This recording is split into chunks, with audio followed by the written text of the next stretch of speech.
Pinlapin na ang pagkanta eh. Tinawag pinlapin. Lakas naman, tumatango ko eh.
Ayan, maraming salamat.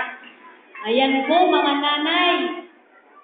Sana sa kanilang inawit, sila po ay nagpapahiwati na sila po ay may mga pangarap na dapat nating suportahan, dapat nating alalayan.